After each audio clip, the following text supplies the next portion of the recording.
Bom dia a todos. Pedir o pessoal tomar assento. Inicialmente, agradecer a participação do Dr. Carlos Pio aí. Realmente é uma honra esse debate. O Fernando Camargo está cuidando do projeto Eficiência e Produtividade, e estamos organizando uma série de debates, discussões sobre produtividade. A ideia é isso agregar num grupo de fiscalizações estratégicas, entre outras questões, a desburocratização, a questão de como o controle externo pode contribuir para melhorar o ambiente competitivo do país. A gente fala, quando a gente fala de desburocratização, a gente fala muito de entraves, né? Desde licenciamento, abertura, fechamento de empresa, importação, exportação, fiscalização, todas essas coisas, questões regulatórias, licenciamento ambiental, enfim, tem uma série de temas. Nessa linha, o ministro Vital do Rego, o chefe do gabinete, que está aqui, o Eduardo, né? Está liderando essa discussão, relatando esse grande conjunto de fiscalizações. E esse debate de hoje faz parte dessa agenda da gente ouvir o mundo externo, a TCU, a academia, empresários, enfim. A ideia aqui é a gente gravar esses debates todos, ficar como um acervo de discussões para esse projeto, para enriquecer essas questões de como controle, como TCU pode contribuir para melhorar a competitividade e produtividade do país. Vou passar para o Fernando Camargo, que é gerente do projeto, que vai liderar aqui a discussão. Bom dia a todos. Eu agradeço o Carlos Pio, já vou passar a palavra para ele, que é o nosso convidado, e viemos aqui para ouvi-lo. E só reforçar a questão da página, que em breve vai estar no ar, e a gente vai ter... O Marcos Mendes foi o primeiro palestrante, já tem o vídeo gravado, fizemos um diálogo público, que já temos também os vídeos gravados e vão constar dessa página, e o terceiro evento é o do dia de hoje. Vamos ter outros. A ideia é justamente trazer um aporte conceitual para o tema, é um tema novo aqui no TCU, um tema que a gente, de certa forma, sempre tangenciou, mas nunca trabalhamos com o tema de forma direta, como estamos pretendendo a partir de agora. O Paul Krugman, prêmio Nobel, costumava dizer, e continua dizendo, por que não, que a produtividade não é tudo, mas, no longo prazo, é o que importa, é tudo. Um país só cresce com sustentabilidade se ele tiver aumento de produtividade. Os números da produtividade no Brasil são vexatórios. O Brasil é péssimo em todos os rankings de competitividade e produtividade que são divulgados anualmente pelo Banco Mundial, pelo Fórum Econômico Mundial. Enfim, vocês têm um infográfico aí na mesa que diz um pouco desses números. E diz um pouco como vai ser o projeto. Mas a gente vai ouvir o Carlos Pio, e depois vai ter uma oportunidade também de debate, de perguntas, e a gente também pode aprofundar um pouco mais a própria questão do projeto, se tiver alguma dúvida. Obrigado a todos. Então, eu já passo para o professor Carlos Pio, que vocês devem ter visto. Tem uma experiência imensa na academia e hoje está na Secretaria de Assuntos Estratégicos da Presidência da República, tratando justamente do tema. Muito obrigado. Bom, obrigado, Fernando. Muitíssimo obrigado pela oportunidade de estar aqui, pela presença de vocês. E obrigado ao TCU. É um órgão que orgulha todos os brasileiros, especialmente a equipe técnica, que tem há tantos anos trabalhado para que isso aqui funcione realmente como uma corte de contas e com capacidade de fiscalização, de efetivamente realizar o bem público. De uma maneira geral, sou muito irreverente, então eu tenho que ter muito cuidado depois que eu virei há um ano secretário da SAI, porque muitas vezes me escapam algumas frases que não caberia propriamente a alguém que está lá, né? Então eu vou tentar ao máximo aqui manter uma figura, mas se quiserem depois me provoquem e eu de repente deixo escapar alguma coisa. Além de tudo, eu sou pernambucano e acaba que a gente acaba fazendo brincadeira com o que não deve. Então, eu vou ser bem sério. Eu acho que o tema é um tema de enorme importância. Eu até, quando o Fernando insistiu muito na sexta-feira, me manda uns bullets aí do que você vai falar. Aí me veio, assim, na última hora, essa frase aí, que acabou que ele disse, vira o título, né? No fim das contas, o que vale é o aumento da produtividade, né? Que encaixa muito bem com essa frase do Paul Krugman, que prescinde de qualquer tipo de introdução, né? Que a produtividade é quase tudo. e no longo prazo é praticamente tudo. E porque produtividade é uma coisa que a gente sabe no nosso dia a dia o que é. Todos nós fomos estudantes e vimos que, do momento que nós entramos na universidade, começamos a ler textos mais complexos, ou equações mais complexas do que no segundo grau. Para o momento que nós saímos, nós gastávamos cada vez menos tempo para entender aquilo, né? Quando nós começamos a dar palestra, dar aula, a mesma coisa. No início, você gastava... Eu lembro quando eu comecei a dar aula com 20 e poucos anos, eu gastava muito mais tempo preparando a aula do que dando a aula. Hoje em dia, quer dizer, me chamam para dar uma aula amanhã, eu tenho lá um repertório que eu consigo fazer isso, né? E isso, da mesma forma, quando nós estamos... Eu lembro de... Eu tenho um filho de 26 anos, na verdade, eu digo, eu tenho um homem de 26 anos, não está mais na minha casa, mas... e, na hora de encher balão, você só faz essa atividade uma vez por ano, para o aniversário, e aí você, no começo, você está lá com a dificuldade de encher os primeiros 30 balões. Quando você está nos últimos 50 balões, o negócio vai super rápido, porque você pegou várias formas de fazer aquilo mais rápido. Inclusive, algumas ferramentas primitivas, né? Você aprendeu como é que você dá um nó. Tudo isso é o que eu quero chamar a atenção para que, na nossa vida cotidiana, nós temos indicadores de que a gente se tornou mais produtivo, que é sinônimo de mais eficiente. A gente faz mais com menos. É só por essa capacidade que economias mais ricas do que o Brasil crescem ano após ano. Porque a alternativa ao crescimento pela produtividade, foi por isso que ele me convidou aqui, quando eu disse isso para ele, é crescer pela agregação de insumos, né? Então, tem mais gente, coisa que as economias mais avançadas não têm. Agora tem mais imigração, mas é sempre um problema político, como a gente acompanha na notícia. Mais terra e mais capital. Então, ou é isso, ou você precisa usar a mesma quantidade de terra, a mesma quantidade de gente, a mesma quantidade de capital de uma maneira mais eficiente. É só assim que elas crescem. Por isso que a taxa de crescimento dos países mais ricos tende a ser menor do que a taxa de crescimento dos países mais pobres que resolvem os seus problemas básicos. Por isso que a China crescia, vamos lá, 10 anos atrás, a 12%, hoje ainda cresce a 6%, não é isso? E, à medida que ela se tornar mais rica, usar mais da sua terra agricultável, mais da sua gente, a taxa de crescimento dela vai diminuir, porque produtividade é muito importante, mas falta uma coisa na frase do Krugman, que produtividade é muito difícil. É muito difícil. Então, tem essa produtividade inicial aí, que é de encher balão, ou de aprender a ler mais rápido, que você vai mais rápido. Chega num nível de eficiência, para aumentar o seu tempo, tem um limite do seu dedo para fazer um nó no balão, não é isso? Do seu fôlego, ou da sua capacidade de entregar. Vamos lá, quando você chegar ao seu limite da sua eficiência de produzir palestra ou de produzir equação, para melhorar 1 minuto em relação a essa rapidez é muito mais difícil. E, para isso, as pessoas inteligentes e criativas, porque é daí que vem o aumento de produtividade, criatividade aplicada à produção de qualquer coisa, essas pessoas vão tendo que encontrar novas formas para que hajam saltos, né?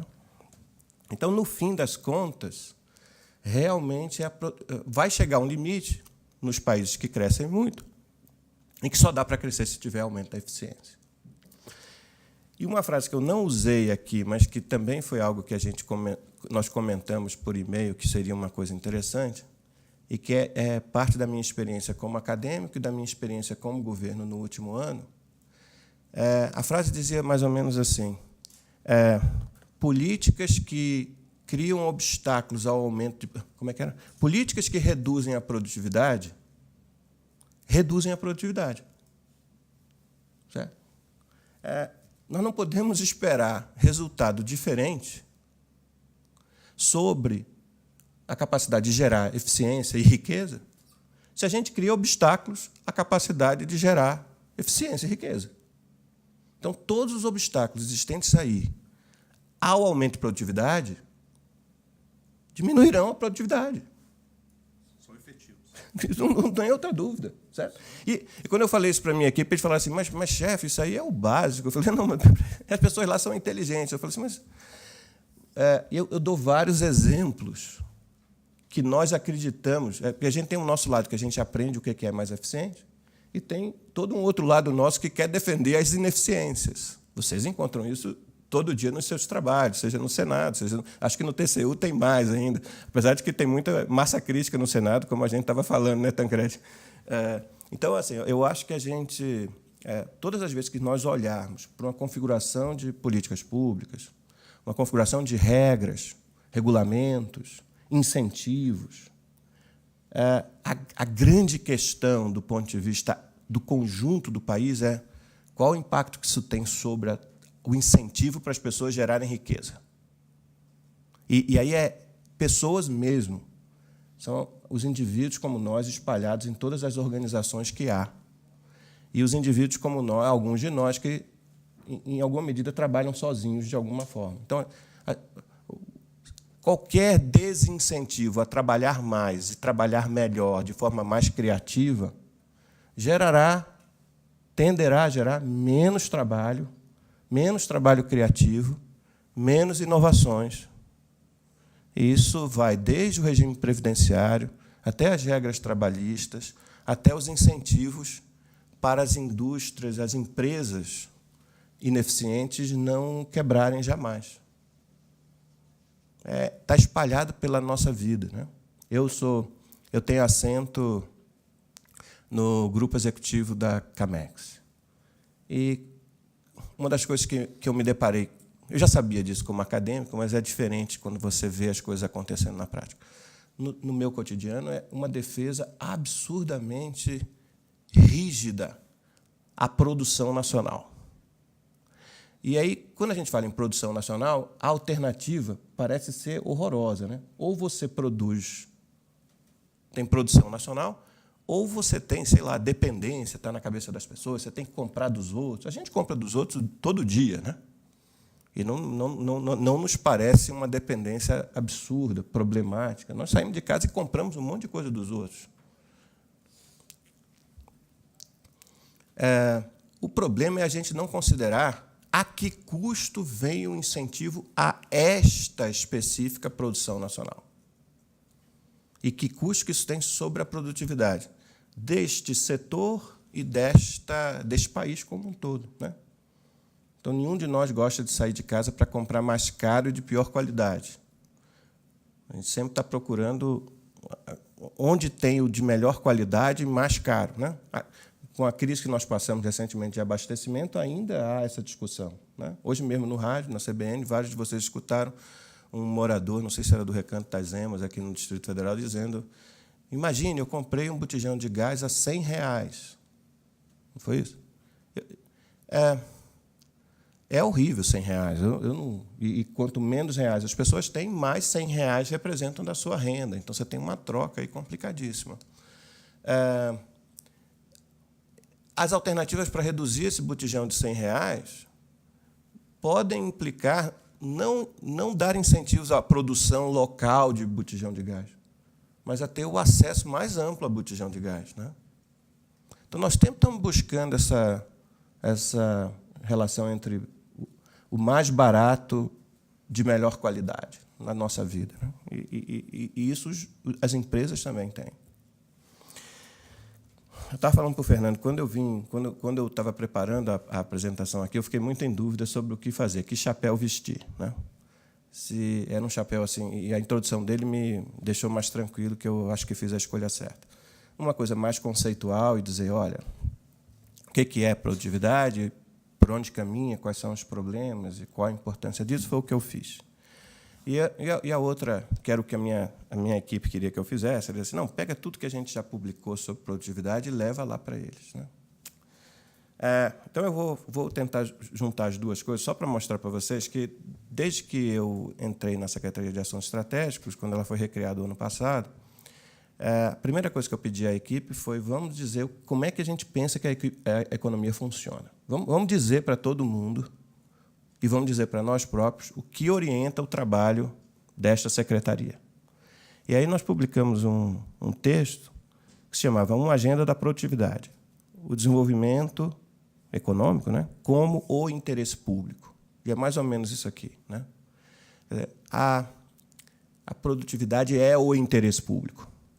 No momento de campanha, pré-campanha eleitoral, onde se discute muito qual é o projeto nacional, cada vez me parece mais claro que o projeto nacional é elevar a produtividade, é acabar com todos os gargalos, todos os obstáculos, todos os desincentivos ao crescimento da produtividade em todos os níveis, em qualquer setor.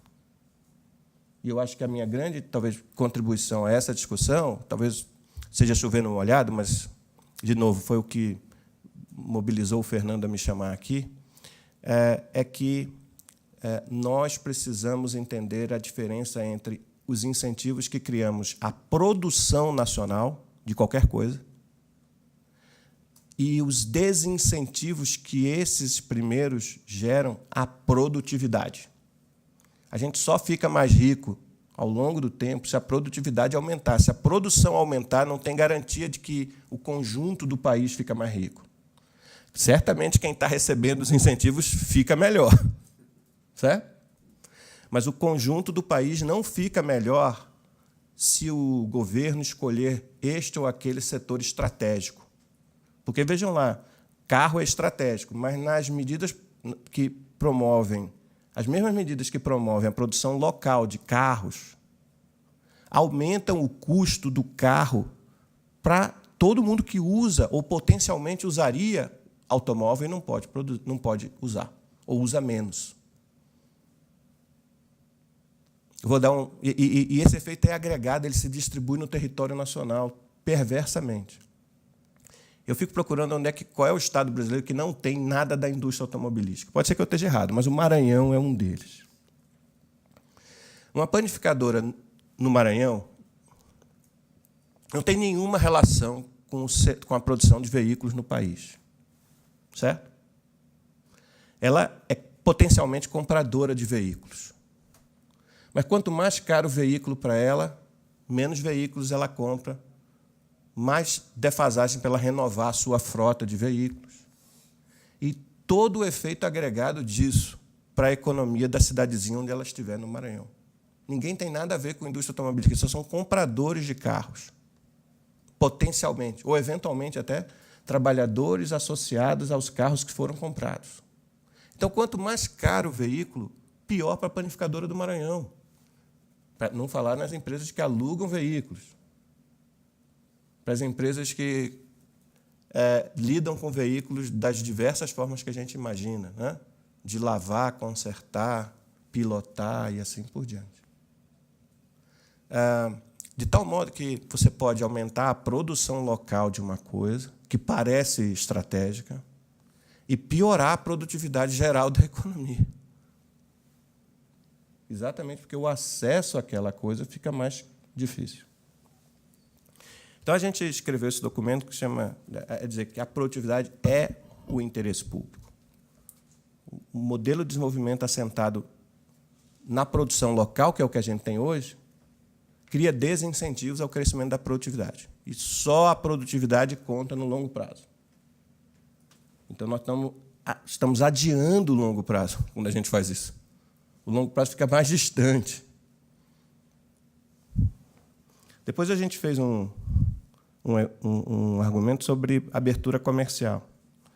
E a gente justamente argumenta isso com muitos dados. Tem aqui uma metodologia muito sofisticada, usada no resto do mundo, mas pouco utilizada no Brasil, de avaliação simulando os impactos para o conjunto da economia em diferentes variáveis, né? Emprego, renda, custo, exportação, importação, de uma redução das barreiras comerciais a zero. Era só uma simulação para ver o que acontecia em 20 anos se tarifas chegassem a zero. Tarifa efetiva, proteção efetiva, tarifas mais barreiras não tarifárias. E, veja lá, nós não estávamos propondo isso, mas estávamos querendo avaliar. Vamos pensar um cenário radical para ver o que acontece. O efeito é extremamente positivo. as medidas são todas muito conservadoras. Ela não consegue captar toda a dinâmica que surge a partir de custos mais baixos, de acesso mais livre à tecnologia. Mas, de qualquer jeito, o resultado foi muito positivo. 3 setores perdem no curto prazo em termos de emprego, mas esses mesmos setores são os que mais ganham em termos de exportações, quer dizer, dá um potencial de crescimento do emprego adiante. O impacto sobre a inflação, sobre preços do que eles vendem, é brutal. Mas, de novo, nós estamos medindo só aquilo que dá para medir, que é a parte mais estática, o efeito sobre fluxo, sobre custo. O que as pessoas, de maneira criativa, vão fazer a partir disso, não dá para medir. A não ser que a gente use estimativas do que aconteceu em outros países que seguiram. As estimativas são taxa de crescimento 2% superiores, em média, ao que existia antes. Países que abriram a economia passaram a ter índices de crescimento 2% do PIB superiores. Em média. O ciclo econômico continua existindo, né? Por fim, nós iniciamos uma série de publicações chamadas de breves notas de políticas públicas, e uma delas tem a ver com, a primeira delas que saiu, sobre o acordo de compras governamentais. O Brasil sempre resistiu aos chamados novos temas do comércio internacional, entre eles compras governamentais, defesa da concorrência, serviços, investimentos, propriedade intelectual. E é isso que é a negociação comercial hoje. Se vocês ouviram falar do TPP ou CTP-PP, né? Não, CPTPP, que depois do Trump os 11 países remanescentes continuaram negociando e assinaram, não tem nada de tarifa ali.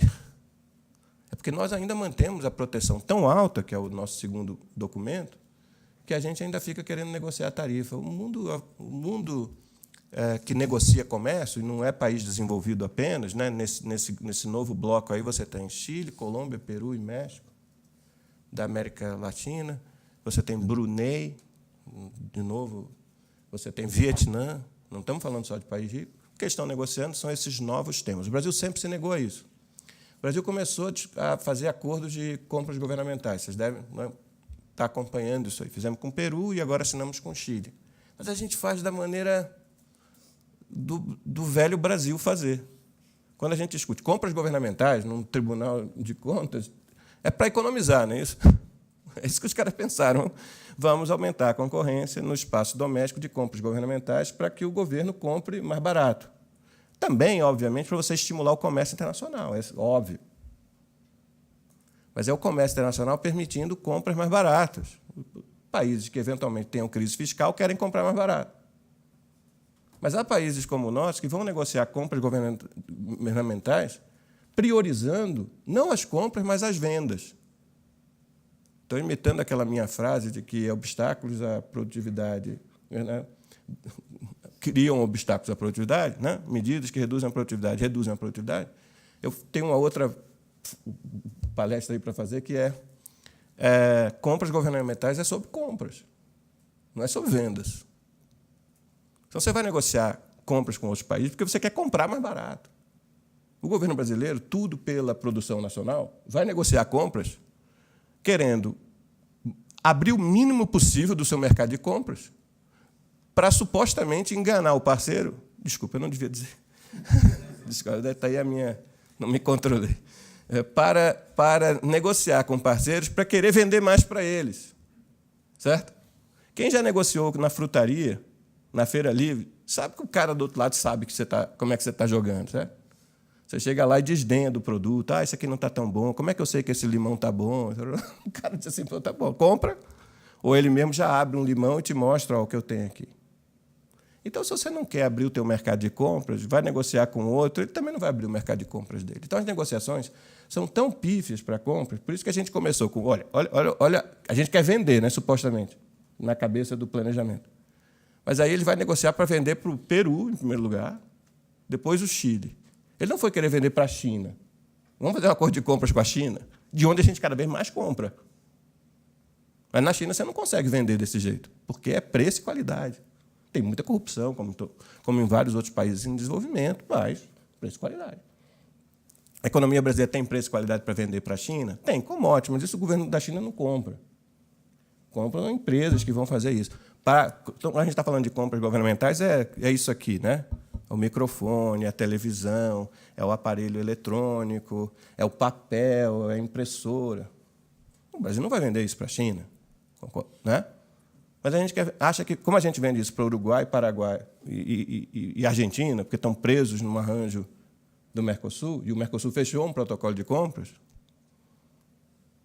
a gente acha que a gente só pode negociar com países desta pujança, porque é quem pode se aprisionar num acordo de vendas, né? Mas um acordo de compras com o Brasil. De novo, é um problema. Então, nós fizemos isso para lembrar para o resto do governo que compras governamentais é sobre compras, não é sobre vendas. E tem um impacto potencialmente enorme sobre o bom funcionamento da economia doméstica, o estímulo à produtividade, inclusive a produtividade do setor público. Sei lá, quanto mais caro o governo comprar um instrumento de trabalho dos seus funcionários, menor a produtividade, certo? Porque a produtividade é medida como? Exclui o valor da saída, tira os custos e vê o que foi agregado, divide pelo número de trabalhadores, o número de horas trabalhadas, você tem a produtividade do trabalhador. Se a entrada, o custo de compra foi muito alto, certo? A medida da produtividade está complicada. Então, essa aqui é a minha propaganda, a primeira parte do que eu ia falar. Isso já me deixou com muito pouco tempo para falar realmente do que eu preparei. Quanto tempo mais você me dá aqui?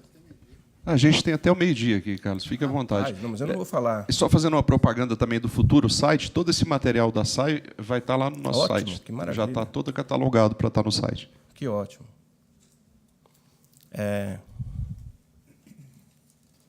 Então, deixa eu ir agora para a parte... Tudo bem até aqui? Não estou chovendo muito no molhado, não? Como é que eu...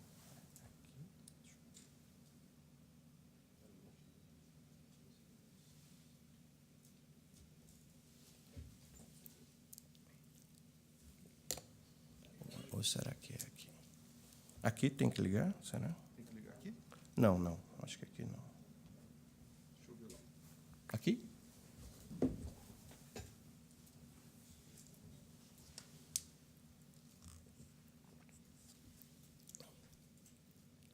Oba. Obrigado. Estava desligado, desculpe. O cara quer falar de produtividade não consegue mexer no controle. Um beabazinho de economia, né? Que todos nós fizemos, de certa forma, né? Mas assim, que quando a gente vai pensar no funcionamento da economia, tem algumas coisas muito elementares que a gente não pode esquecer, né? E que normalmente a gente não esquece. Não sei se a gente não esquece como chefe de família, talvez não esqueça, mas certamente como cidadão e como eleitor, muitas vezes nós esquecemos, e como agente público, muitos esquecem, né? O primeiro deles é esse, é que, diante de recursos escassos, R$1 gasto de um jeito não é gasto de outro. Isso não é só do setor público, não. Então, o incentivo a que uma empresa invista mais na produção de uma coisa tende a gerar redução da produção das outras coisas que a empresa podia fazer. Ela tem recursos escassos, não só dinheiro. Tem um risco para ela pegar crédito, tem um risco para ela contratar mais gente, certo? Então, toda medida que incentive a empresa a produzir no Brasil, uma determinada empresa a produzir algo no Brasil, desviará fatores para aquela produção, mesmo que essa produção ali não tenha sido escolhida por quem efetivamente consegue fazer conta de produtividade e dos riscos envolvidos e das mudanças no mercado consumidor, certo? Então, produzir automóveis em todo o território nacional, ou partes e peças e componentes de automóveis em todo o território nacional, é algo positivo? Se eu pensar que não tem custo não tem trade-off, claro que é positivo. Esse é o debate político raso. Ou você tem a produção, ou você não tem a produção. Eu quero a produção. Todos os governadores querem.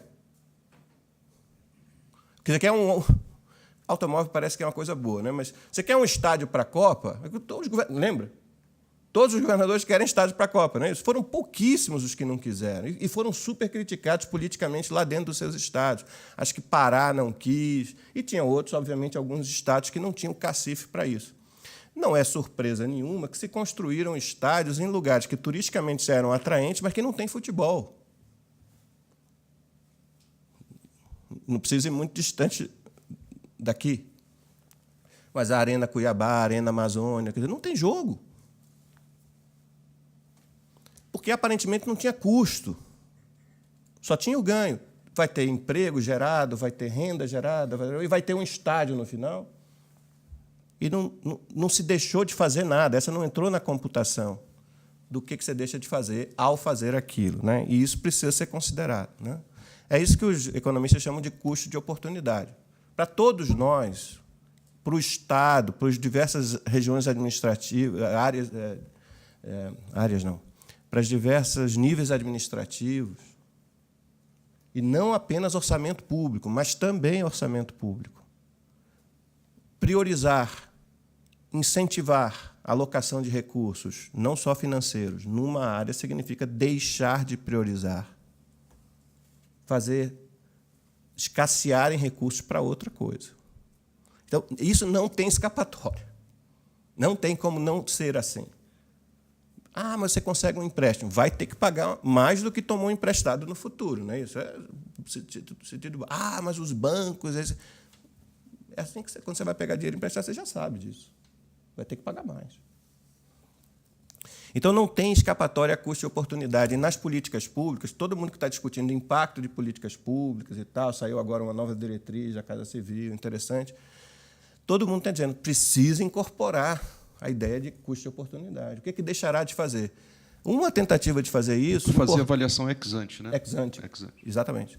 Uma das coisas interessantes que são feitas, isso por exemplo, a necessidade de você indicar as fontes. Já é um começo.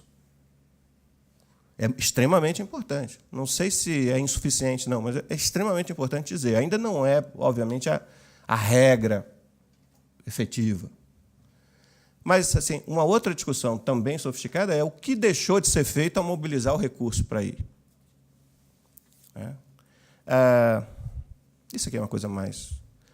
As pessoas, de uma maneira geral, pensam olhando para o futuro, né? Quanto mais você faz cálculos sobre quais são as alternativas que existem ao uso do meu recurso, qual é a alternativa mais vantajosa, é assim que nós deveríamos fazer também como gestores públicos. Essas são as alternativas. Se eu puser recurso numa, não vai para outra. Se eu criar um incentivo para a produção local, isso terá um custo para quem é obrigado a comprar a produção local. Então, eu sei que, se eu reduzir a concorrência em automóveis utilitários, a panificadora do Piauí, do Maranhão, vai se dar mal. Eu tenho que saber disso. Eu tenho que saber disso. E tudo mais que viria a partir dali.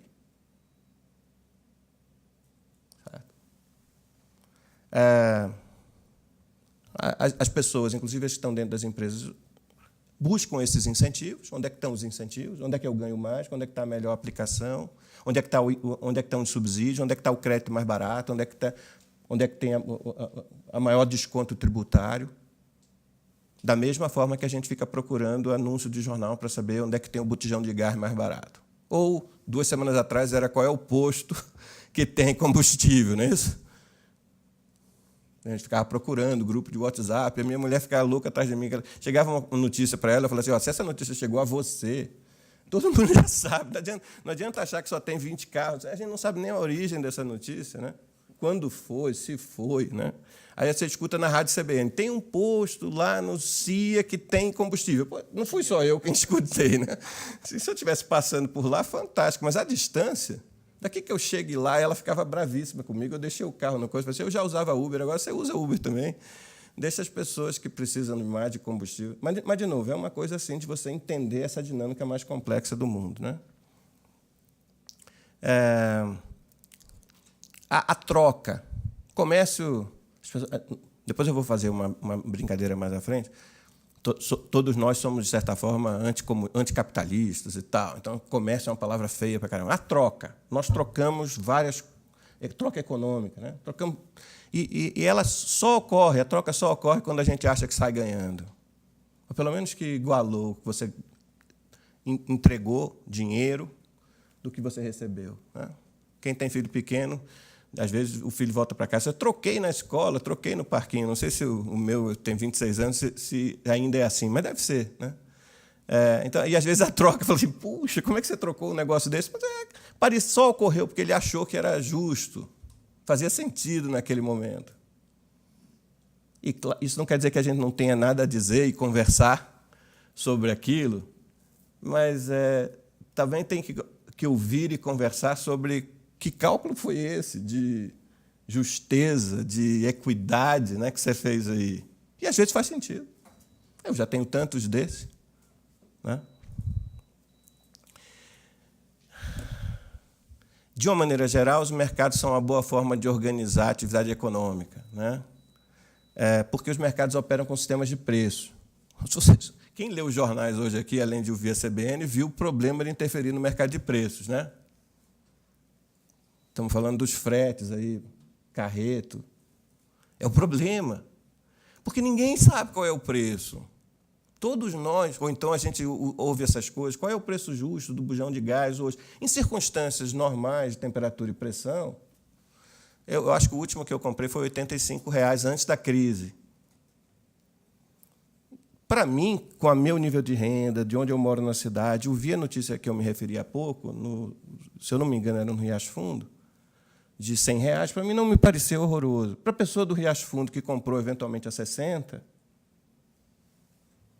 de 60 para 100, nas circunstâncias daquela pessoa, é absurdo. Eu já, né, da minha cabeça, na minha conta, assim, se eu precisar muito de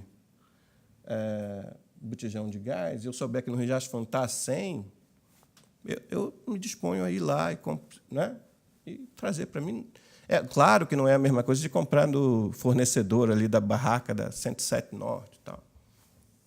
Mas não é absurdo. Então, ninguém sabe qual é o preço relativo das coisas. Quando você vai lá e fixa um preço ou uma margem de preço e diz vai haver fiscalização, esse é um custo que o Estado vai incorrer, alguém vai ter que ter fiscal, vai ter que punir, vai ter que ter uma série de custos adicionais para manter isso, senão vira uma decisão que não pega. Então, tem custos associados a esse ato contra a dinâmica natural da troca espontânea, ou a gente ou o negócio não vai funcionar. E é natural que eu barganhe o preço. Quem já precisou de carreto já barganhou, não é isso? Quem já precisou de frete. É claro que não é a minha atividade, eu não preciso de frete. Talvez o panificador lá, esse panificador do Maranhão, tenha muito mais experiência com frete do que eu, certamente terá. Mas se eu vou lá e fixo, de Brasília fixo um preço, ouvindo só os carreteiros, as chances de eu estar equivocado, como aparentemente... Qualquer decisão seria equivocada. Ou ela provocaria rendas fortes para um lado ou para o outro. Ela certamente... porque ela quebra um mecanismo natural da barganha. E, ao incorrer nisso, é sinal de que a gente tem alguma coisa na mentalidade nossa que nos leva a aceitar esse tipo de predisposição, né? de quebrar o sistema de preços. Né? Então, o desafio é expandir o sistema de preços para tudo. Para tudo. Mas e os setores mais... Tenta não mexer no sistema de preços, tenta estimular mais oferta. Tenta quebrar primeiro, antes de estimular financeiramente, tenta quebrar os obstáculos a que a oferta cresça. Porque se a rentabilidade está crescendo ou é alta num determinado setor, vai haver tendência a ter oferta ali. Mas se não ocorre, por alguma razão mais estrutural, a intervenção deve ser menos na hora no sentido de quebrar o preço do que de estimular o aparecimento de novos.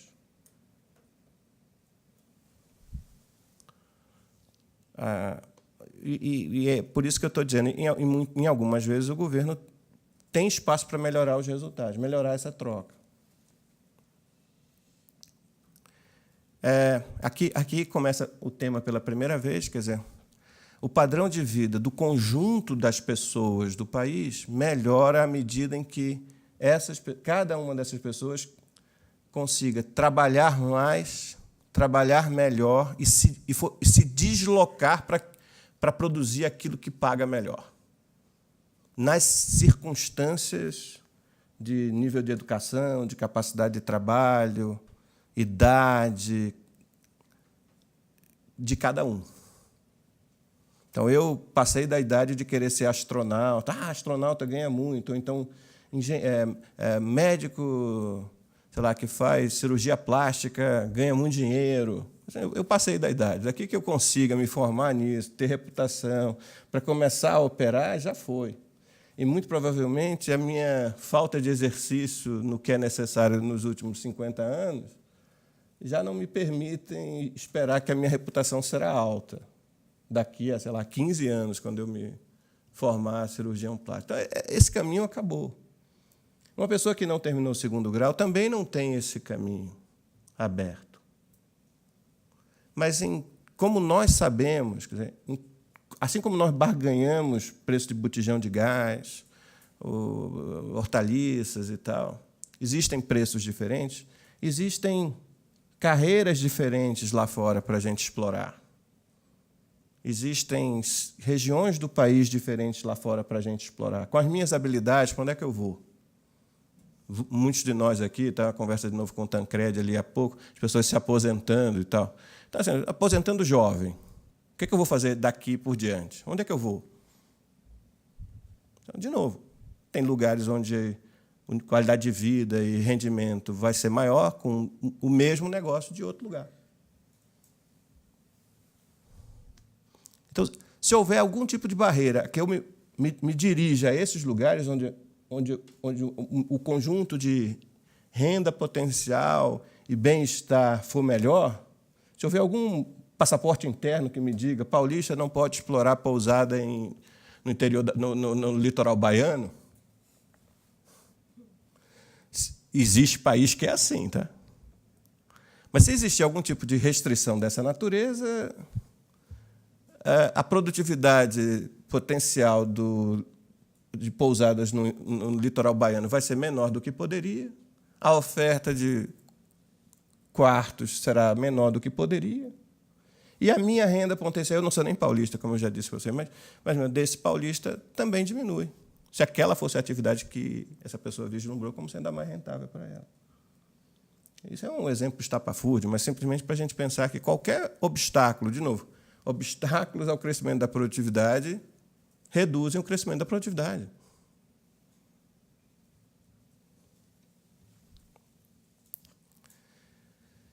Então, o grande desafio é incentivos para que, e aí bons incentivos, que não sejam incentivos no sentido necessariamente material, não tem nenhum problema com incentivo material, mas ele tem que estar voltado para o aumento da produtividade, e não para a produção. Esse é o grande choque.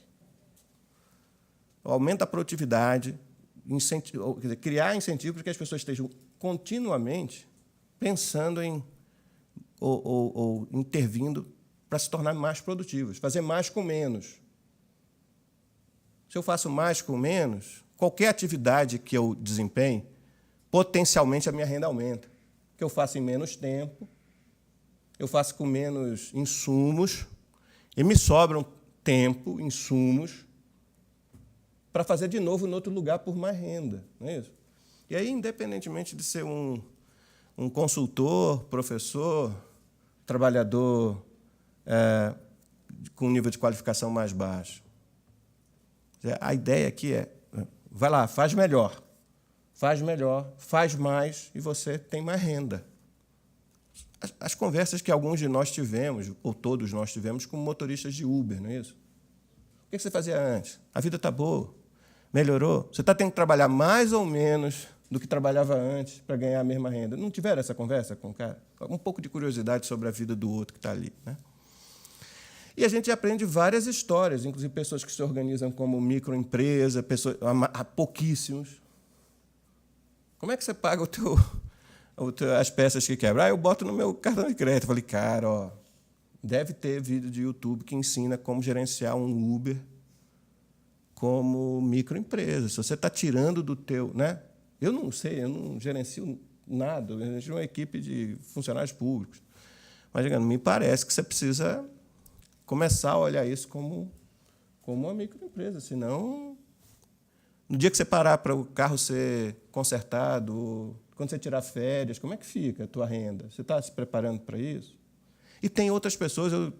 Eu tive a honra, talvez, de ser dirigido por um ex-Decaseg, um brasileiro que foi morar no Japão e voltou. Ele já tinha 7 Ubers, isso há um ano atrás, mais ou menos.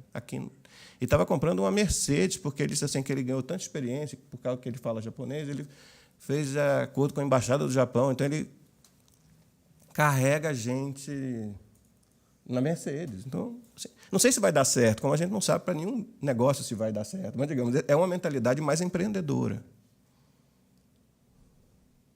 E todos, de certa forma, têm o estímulo para isso. Tem uma discussão sobre motoristas de Uber, se eles trabalham mais quando o dia está ruim ou eles trabalham mais quando o dia está bom. O economista-chefe do Uber, né, que, se eu não me engano, é um ex-ganhador do Nobel, ele fez estudos sobre isso. E tem muita gente que aprende along the way, mas não é garantido. Você tem que trabalhar mais quando o dia está bom e não quando o dia está ruim. O dia está ruim, você para descansar. O dia está bom, você estica a jornada. E é um pouco dessa história de que você obedece a incentivos, você vê, né, como tem o incentivo da tarifa dinâmica. Tudo isso atinge esse tipo de questão aqui, né? Coisa básica, os preços sobem quando o governo emite muita moeda, então isso não é solução. A gente, apesar de ser básico, da gente saber, isso ocorre continuamente. E se aumenta a inflação, cria obstáculos a que as pessoas produzam mais e melhor, né? E coisa básica, curva de Laffer. Quanto mais inflação, menor o desemprego, mas, ao longo do tempo, no médio e no longo prazo, mais inflação aumenta o desemprego, porque justamente prejudica a capacidade de planejamento das empresas e das firmas e das famílias, e a gente começa a ter que poupar em outra coisa que não seja deixar o dinheiro no cofrinho de casa, poupar de um jeito, proteger um pedaço da renda que não volta para o sistema produtivo e aí emprega menos gente. Já vivemos isso, né? Aí eu inventei um negócio que chama 10 princípios de economia política. Aquilo ali eram os 10 princípios de economia do Mankio, introdução à economia, todo mundo viu isso aí. Aí eu disse assim, bom, mas qual é a contribuição de um cientista político para isso? E eu acho que isso aqui só se reforçou, a visão desse mundo só se reforçou depois que eu vim para o governo, em que eu tenho que entrar nesses conselhos, receber representantes de grupos de interesse o tempo todo. Todos eles são estratégicos. Todos os grupos são estratégicos. Já me falaram que calçados são estratégicos, aço é estratégico, telecomunicações eu não recebi, mas produtores de borracha é estratégico. A Camex, se vocês pegarem a pauta de discussão da Camex, o último grande assunto foi pedal de bicicleta. Então, você junta 8 ministros de Estado, 8, numa sala menos confortável do que essa, no quarto andar do Palácio, para discutir pedal de bicicleta. Alguém imagina que tem atenção dos ministros para discutir pedal de bicicleta? Essa decisão certamente será mal tomada. Da mesma forma que o frete é mal tomado, a decisão sobre frete, tomada sob o calor de uma crise, não é isso? Então, assim, o que é a dinâmica política por trás da economia que vai explicar as escolhas erradas que a gente faz? que temos feito, justiça seja feita, cada vez menos escolhas erradas, mas, de qualquer jeito, ainda estamos muito distantes de países que fazem cada vez mais, que vão mais rápido e que tem a ver com produtividade, né? Então, a gente entender que aquele raciocínio das pessoas está embutido em todos os grupos da sociedade, em todas as agências públicas. Por isso que a gente não entende, às vezes, a sindicalização, por exemplo, de categorias que são essenciais. Pô, como é que os caras param nessa hora? Já pensaram nisso, né? O caminhoneiro, obviamente, foi uma coisa óbvia, mas eles são privados, muitos deles são autônomos e tal. Boa parte da receptividade da população a isso foi justamente porque entendia como sendo uma greve de qualquer trabalhador que tem direito de fazer greve. Mas e policiais? E juízes? Assim, para entender isso, a gente precisa entender que essas categorias, esses grupos, são constituídos de pessoas que fazem cálculos, como a gente faz. E toda hora que a gente quiser impor alguma coisa a eles, a reação vai vir da composição ali dentro. Então, nenhuma surpresa que grupos de interesse se organizem para defender medidas que prejudicam o conjunto da sociedade. Se beneficiarem esse grupo em si mesmo. E os representantes desses grupos são capazes de defender qualquer coisa. Eu tenho por função, hoje em dia, recebê-los na minha sala e tal, como eu sou membro da Camex, então eles vêm falar e, cara, os representantes são capazes de articular qualquer interesse, como interesse público. Você entende como ninguém o rent-seeking hoje no Brasil? Pois é, exatamente. Isso aqui eu vou pular, depois vocês vão ter acesso. As pessoas são proprietárias, né? E vão sempre se alocar naquilo que tem melhor incentivo. E muitas vezes vão agir politicamente para conseguir esses incentivos. Independentemente disso aí aumentar a produtividade. Então, o jogo pela produtividade é um jogo que não é o jogo político simplesmente. Tem alguém aí que defende o aumento da produtividade. Ninguém defende o aumento da produtividade. Se não formos nós aqui, quer dizer, se não formos nós porque lemos, porque comparamos, porque estudamos, porque vimos exemplo de outros países, porque vimos experiências que funcionam, porque aprendemos com a nossa própria história, não vai acontecer, não vai acontecer. Porque, e numa sociedade que tem o nosso histórico de intervenção, depois eu vou falar um pouco mais disso,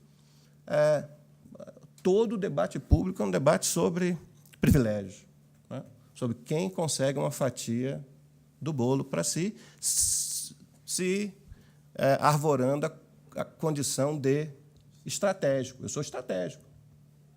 Tudo é estratégico. O problema não é que é estratégico. Eu entendo. Calçados são estratégicos, borracha é estratégico, alimentos, cada um dos alimentos é estratégico. Tudo isso é estratégico, é verdade. O problema não é dizer é estratégico, logo precisa de privilégio. O problema é dizer assim, é estratégico, logo precisa ser feito nas condições de maior eficiência possível. Todos nós lembramos, aqui pela idade, mais ou menos eu sei, todos nós lembramos do debate sobre telecomunicações estratégico, produção de aço estratégico. Né?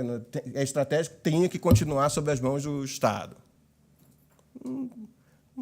20 anos depois, não teve grandes problemas de ter ido para o setor privado, com mais concorrência, com mais pagamento de impostos, com mais problemas com o consumidor, sim, também, porque, inclusive, eu me sinto muito mais habilitado para demandar melhor tratamento se aquilo ali não é prestado pelo Estado, se tem uma ouvidoria. A própria ideia de Código do Consumidor só vem depois que começamos a quebrar essa ideia de que há campeões nacionais, é que tudo pelo produtor nacional, tudo pelo monopolista. Não é isso?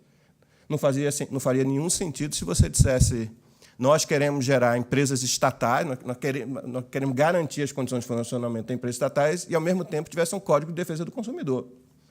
Seria um contrassenso. No momento em que você está aberto, sim, reclama e vai adiante. A própria discussão sobre privatização de aviação civil, não é de aviação civil, mas de empresas aéreas que pertenciam a estados, né? A última delas foi a VASP. Mas, inclusive, em tentativa de manipulação da venda de uma empresa aérea privada para outra empresa aérea privada, com o argumento de que tem um interesse público ali. Se o interesse público não é a provisão e o acesso a um serviço de qualidade, ao menor preço, eu não sei o que é. Mas muitas vezes se justifica como é estratégico ter uma empresa estatal de aviação civil, de transporte aéreo, melhor dizendo. Você pode fazer qualquer argumento. Então, a gente tem que entender isso. As pessoas são proprietárias dos seus recursos e elas vão tentar buscar renda com isso. Se a gente abrir o balcão e começar a escutar, nós vamos fazer legislações que desincentivam o aumento de produtividade, desincentivam a eficiência, com aquela justificativa sempre parcial de que esse é diferente, esse é diferente, esse é diferente, esse é diferente. E o governo sabe melhor arbitrar. Que é dificílimo. Quem ouve os dois lados de uma discussão pública sobre essa, deve haver ou não deve haver restrição à formação livre de preço, você sai de lá e diz, não sei o que fazer. E talvez não sei o que fazer. Aí o sujeito diz, não sei o que fazer, faço, ou diz, não sei o que fazer, o Estado não tem nada a fazer com isso aí. Bota boas regras, o que tem que fazer, boas regras, deixa as pessoas lutarem pelo que tem que fazer, né? As pessoas buscam uma vida melhor, as pessoas vão usar os recursos que têm para isso. A gente sempre toma decisão sobre informação imperfeita, no TCU, no Senado, na Presidência da República, nos ministérios. A informação perfeita não existe. A gente tem que saber disso. Então, não adianta dizer, o sujeito tomou a decisão, isso aí... Com as informações que nós temos hoje, inclusive ex post, é fácil. Quero ver naquelas circunstâncias lá. Então, diante do fato inescapável de que nós sempre temos informação aquém do que seria desejável, qual é a decisão mais razoável a ser tomada? Qual é o padrão de decisão mais razoável a ser tomado? Se a gente se comportar legislando, normatizando, julgando, como se todo mundo tivesse informação perfeita, inclusive a gente naquela hora, os resultados agregados tendem a ser muito ruins. Então, muita gente, em discussão acadêmica, vai dizer assim, porque os economistas liberais acham que o mercado é perfeito. Não acham. Não acham. Isso já foi abandonado há muito tempo atrás. Tem até uma discussão lá entre os americanos. Tem algumas escolas de pensamento econômico no mundo, e nos Estados Unidos também. Tem lá o Saltwater e o Stillwater, né? Quem é mais liberal, quem é mais intervencionista. Aparentemente, os mais liberais não têm acesso ao mar, né? Chicago, Missouri e umas outras. E quem tem acesso ao mar, então, Berkeley, Stanford, Harvard, MIT, todos são mais à esquerda. Mas a esquerda, New York University, aí já foi, né?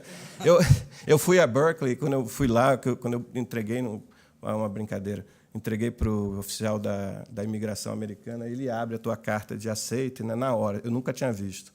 Aí ele olha assim, Berkeley, weird place. Aí super esquerda. Quando eu cheguei lá, reconheciam Cuba como... Era o único...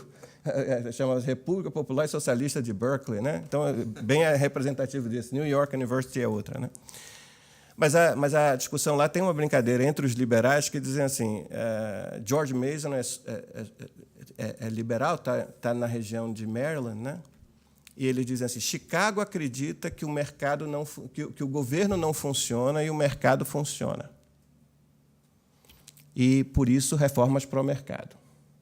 E George Mason acha que o governo não funciona e o mercado não funciona. E, por isso, eles defendem mais mercado. Assim, com dois incompetentes, melhor com mais liberdade. Deixa as pessoas mais livres para tomarem as suas decisões e correrem os seus riscos, porque alguém estaria assumindo riscos potencialmente catastróficos em nome de uma coletividade enorme. Fosse o governo, fosse entregar tudo, assim, deixa o mercado atuar livremente, formando monopólios, e que supostamente seria a visão de Chicago, né? Que não é, mas fica nessa história. Então, uma coisa assim, ninguém defende que tem competição perfeita, ninguém defende que tem informação perfeita. Então, a gente precisa tirar esse espantalho da sala. E a gente não sabe, quer dizer, uma das coisas importantes para isso é que está tudo mudando o tempo todo. O preço do gás está mudando, a disponibilidade de combustível muda de posto para posto, o gosto da coletividade muda, as informações que afetam os gostos mudam. Certo? Tudo muda. Ovo faz bem ou faz mal ao colesterol? Colesterol bom ou colesterol ruim? Volta a discussão no tempo, a gente não tem como tomar a decisão. Certo? A gente toma a decisão, mas não é uma decisão perfeita. Certo? Então, tudo é razoavelmente bem complicado. E, por isso, a gente precisa levar isso em conta. Né? Eu acho que esse é um ponto importante.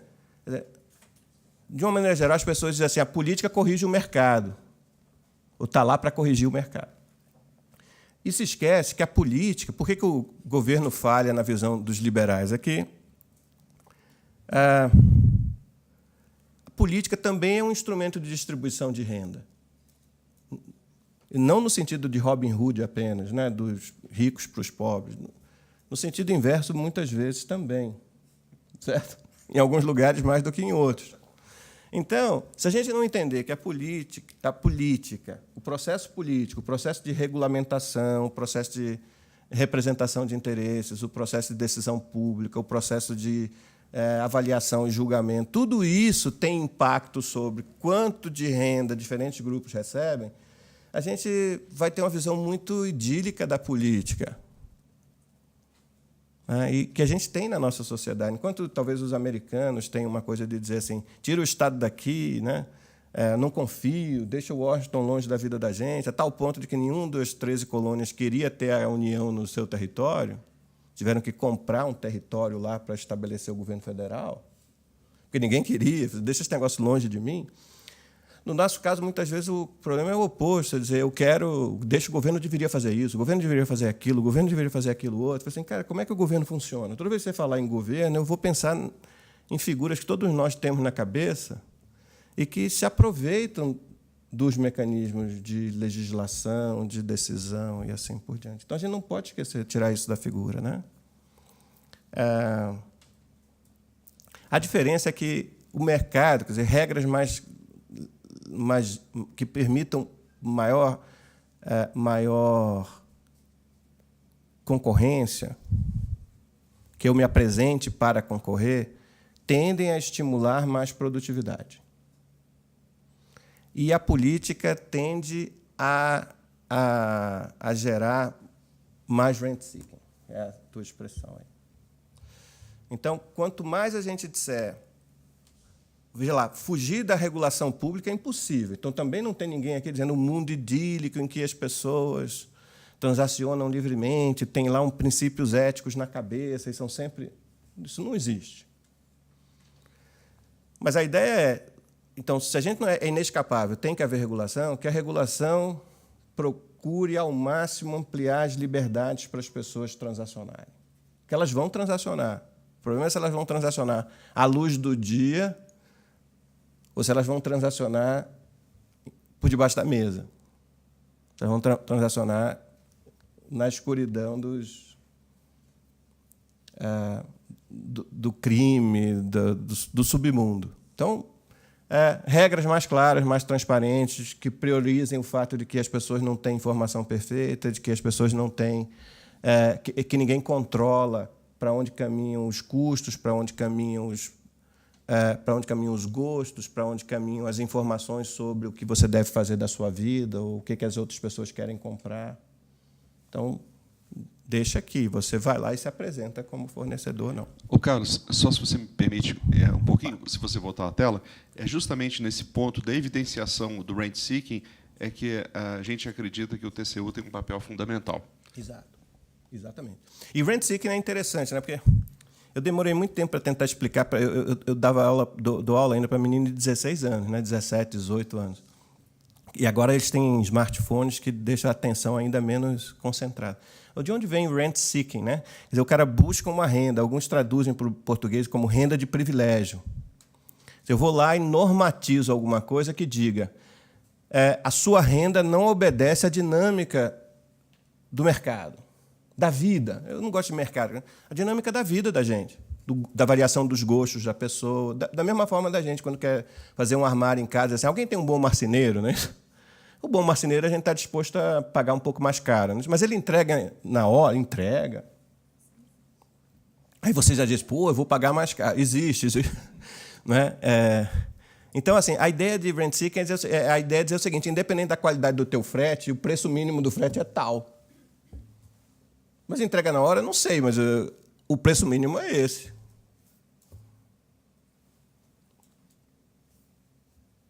Então, de novo, a predisposição a fazer isso, a regular preço, por exemplo, mas não apenas, abre um guichê maravilhoso para você ir lá com o teu grupo de interesse, pressionar para dizer, eu vou fazer isso.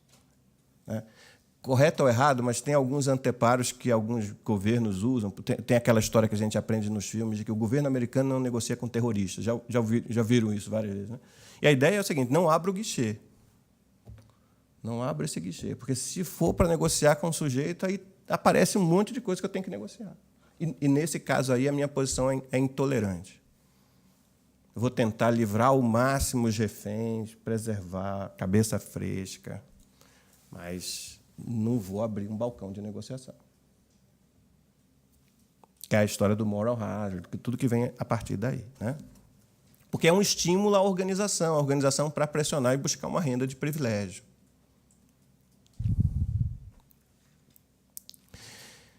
Sem ganho de produtividade, a economia não cresce ano após ano, foi por onde eu comecei a questão aqui. E aí aqui tem uma coisa nova, quer dizer, um jeito novo de falar das coisas. Né? Eu acho que quando estava para vir o governo, eu falava assim, se eu conseguir um dia mostrar isso para quem é importante para tomar decisão, eu estou feliz da vida. Então, eu estou feliz da vida hoje. Por que o ganho de produtividade é a única engrenagem possível para você ter um crescimento sustentável? É porque ela torna possível, e eu não quero ser ingênuo aqui e dizer que vai acontecer, não. O crescimento da produtividade, fazer mais com a mesma quantidade de recursos, torna possível, pelo menos, 6 resultados extremamente desejáveis. Né?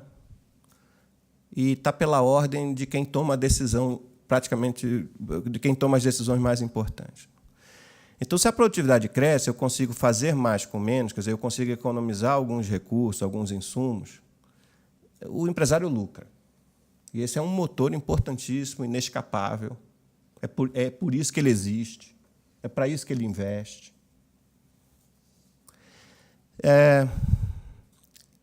É possível pegar parte do que eu economizei, recolocar na produção e produzir mais.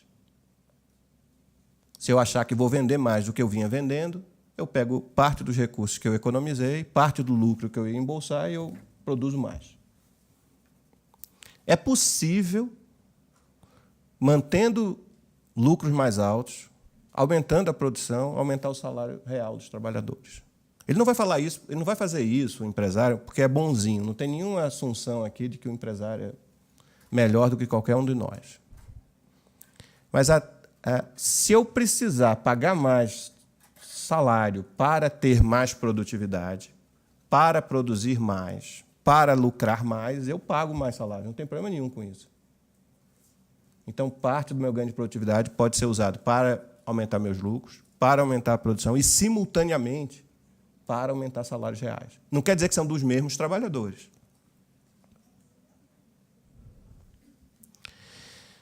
Se tem mais lucro, mais produção e mais salário, é possível reduzir a alíquota de imposto, sem reduzir a arrecadação. Certo? Coisa simples, dá para entender isso muito facilmente. Tem mais atividade econômica, você marginalmente reduz o nível de tributação e a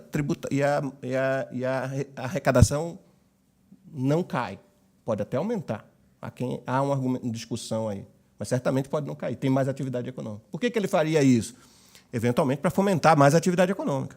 Ainda mais. Tem uma engrenagem agora que o crescimento sustentável que está falando.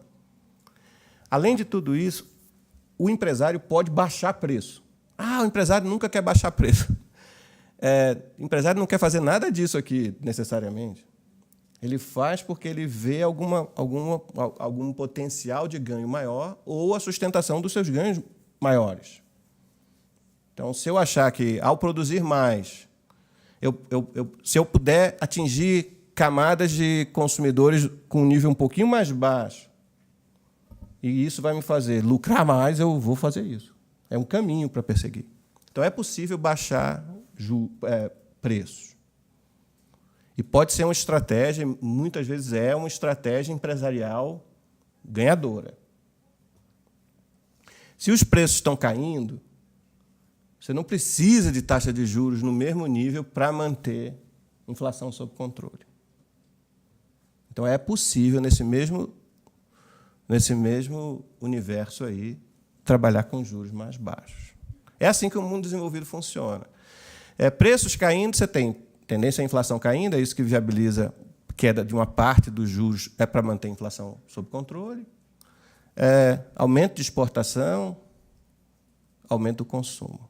Agora, então, se isso assim, isso aí já é uma coisa que a gente da minha geração, e eu imagino que mais antigo que eu, nunca viu funcionar perfeitamente no Brasil. Mas funciona desse jeito. Tem ciclo econômico, tem problemas de informação, continua tendo vários problemas, mas você tem uma engrenagem de crescimento sustentável, baseada no aumento da produtividade. A questão é saber o que gera aumento de produtividade. E que, de uma maneira, a resposta que se tem é que são inovações. A criatividade, é o talento humano aplicado à forma de produzir. Normalmente, quando a gente pensa em inovação, a gente pensa em gadgets, né, em tecnologias que a gente carrega na mão, hoje em dia. Mas não é só isso. Você tem inovações tecnológicas, tem inovações técnicas, mas tem inovações também gerenciais.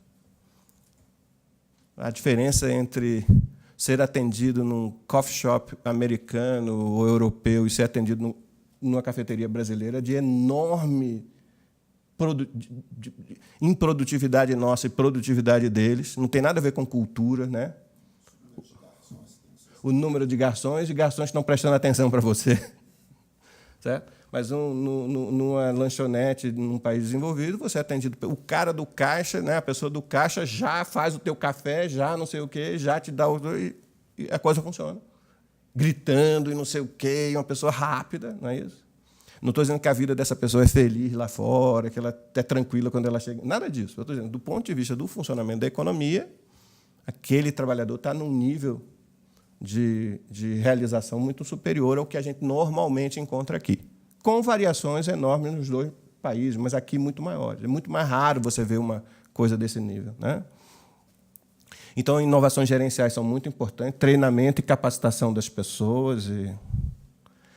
E tem ainda inovações do ponto de vista de mercado, né?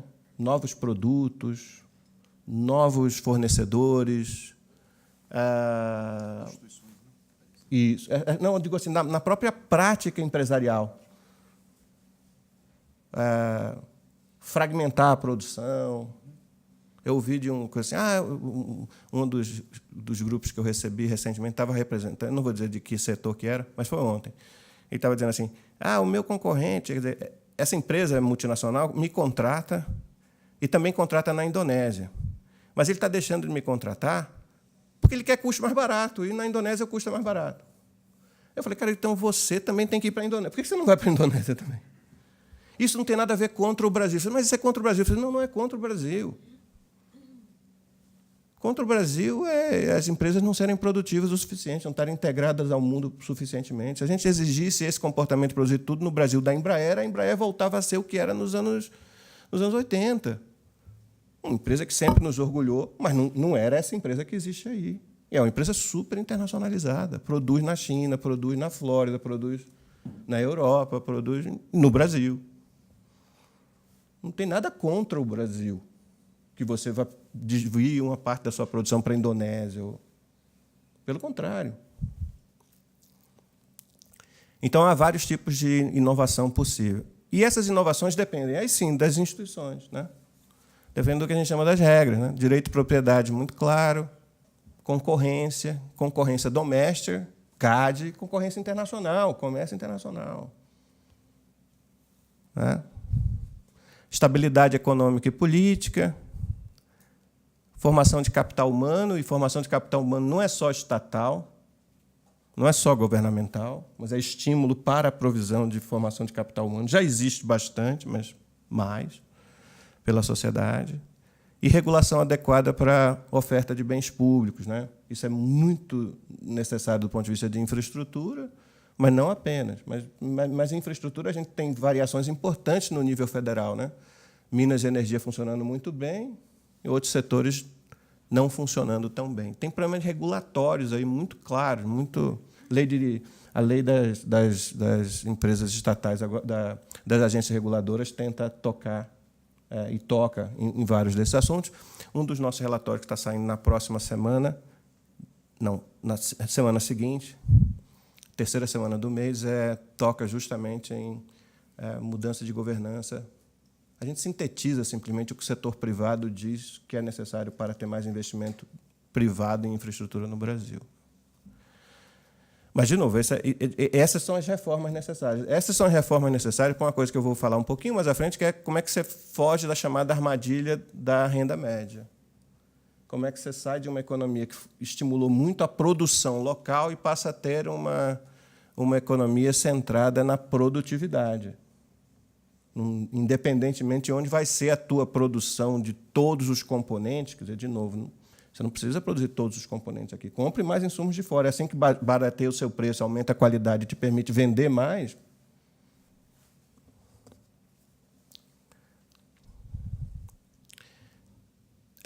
Inflação prejudica a capacidade de venda lá fora. Tudo mais igual. Se o preço no Brasil está aumentando, o preço desse produto em dólar aumenta também. A taxa de câmbio do momento em que ocorre a inflação. Então, a inflação é um mal para todo mundo. E decisões políticas que arbitram preço pioram a vida de quem perde, desestimulam a produção de quem perde, desestimulam a produtividade de quem perde. Eu fujo desse setor. O exemplo melhor que eu tenho sobre isso é agro até a abertura da economia nos anos 90. Não era grande orgulho nacional, ninguém tinha medo do agro brasileiro em 1980. Ninguém tinha medo. Não existia. O Brasil queria produzir domesticamente fertilizantes para os quais não havia minério. Sabe? Não havia minério. Não pode importar, mas não tem um minério aqui que vai melhorar. Mas não pode importar. Importar bate na conta de capitais, porque importar usa reservas escassas, não pode importar minério. Então, o agro não vai para frente. Então,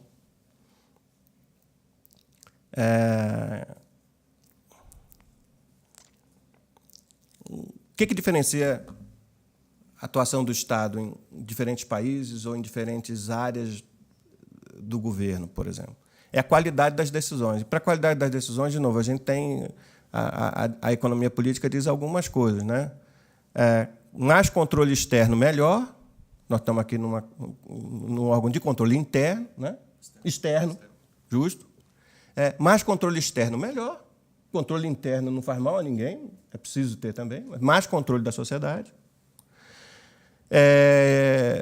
Estabelecimento de mérito como fator primordial em todos os processos administrativos de formação de pessoal. Quer dizer, de novo, a qualidade das decisões políticas depende da qualidade das pessoas que tomam a decisão. É o grande anteparo aos grupos de interesse particularistas que buscam renda de privilégio. É eu ter capacidade de fazer conta, eu ter capacidade de auditar, eu ter capacidade de buscar informação de melhor qualidade. Eu talvez não precise nem dizer na cara, na lata do sujeito, o representante do lobby. Não, tá bom, fez seu pleito? Eu escutei seu pleito. Eu não preciso ficar aqui argumentando com você. Depois você vai ver a decisão, você vai ver os meus argumentos técnicos vão ser publicados. Mas a qualidade das pessoas é fundamental. Então, e é o mérito quem estabelece isso. Praticamente, uma vez eu vi do Francisco, dono dos restaurantes aqui, ele diz o seguinte: olha, ter os melhores ingredientes para a cozinha não garante um prato de qualidade gostoso. Ter maus ingredientes garante um prato ruim. Certo? Então, mal comparando, não ter uma administração estruturada com base no mérito individual é um problemão. Não dá para construir boas instituições, não dá para construir boas rotinas, não dá para construir uma agenda de prioridades que efetivamente busque integrar né? Regras universais. Outro ponto importante. E, por fim, quanto mais concorrência no mercado a gente tiver, melhores os incentivos para que os gestores das firmas privadas priorizem a produtividade, que é o que a gente quer. Você quer que as empresas quebrem. Não, ninguém quer que a empresa quebre. Você quer abrir a economia para as empresas quebrarem. Não tem nada a ver com isso. Inclusive, o mesmo movimento de abrir a economia, que aumenta a concorrência sobre as empresas menos eficientes, habilita essas empresas, estimula e dá a elas acesso a instrumentos para se tornarem mais eficientes. Se forem máquinas e equipamentos, por exemplo. A abertura é para tudo. Então, por que você não consegue preço e qualidade? Porque minhas máquinas são antigas. Por que suas máquinas são antigas? Porque é muito difícil importar, muito custoso importar. A abertura viabiliza o acesso à máquina, viabiliza o acesso a insumos, partes, peças, componentes, matérias-primas. Você agora tem que buscar o ânimo aí para ir lá e saber quem fornece melhor, como é que você treina e capacita o trabalhador para usar a ferramenta melhor, né? Como é que você encontra o vendedor dos insumos mais adequados, né? E, dentro do possível, seria ótimo criar isso para gestores estatais, mas é mais difícil. E aí eu vou parar por aqui, apesar de que tem mais um outro slide, mas eu vou parar por aqui. Quer dizer, esse foi o ponto aqui que eu já falei várias vezes. Na discussão econômica, há, grosso modo, 2 modelos de desenvolvimento econômico. Eles não são excludentes. Normalmente, na história da humanidade, vem primeiro o modelo que se chama extensivo.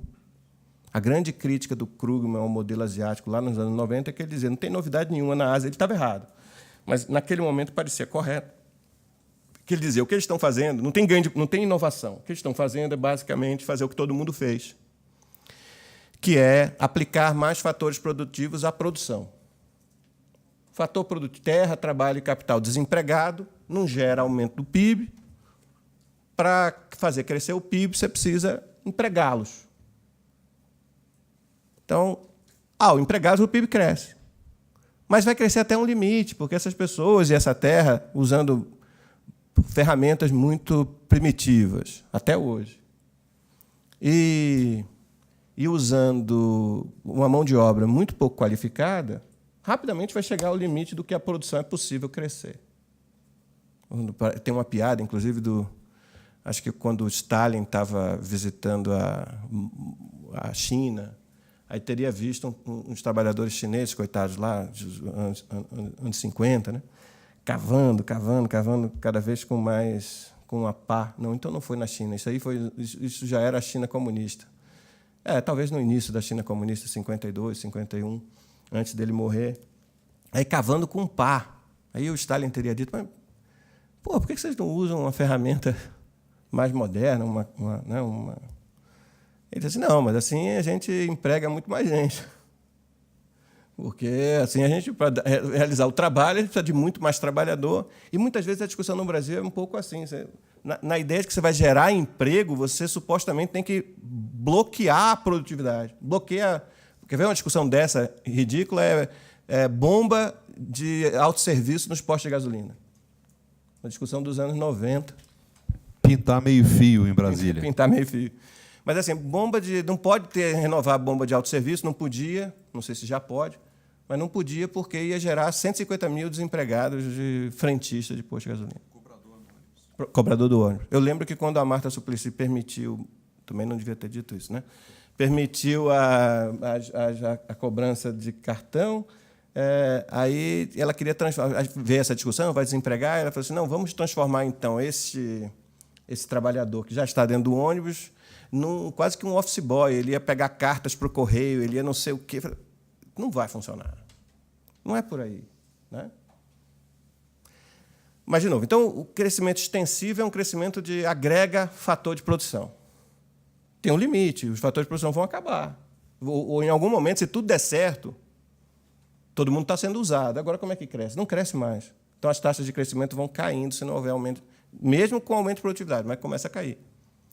E essa é a grande armadilha.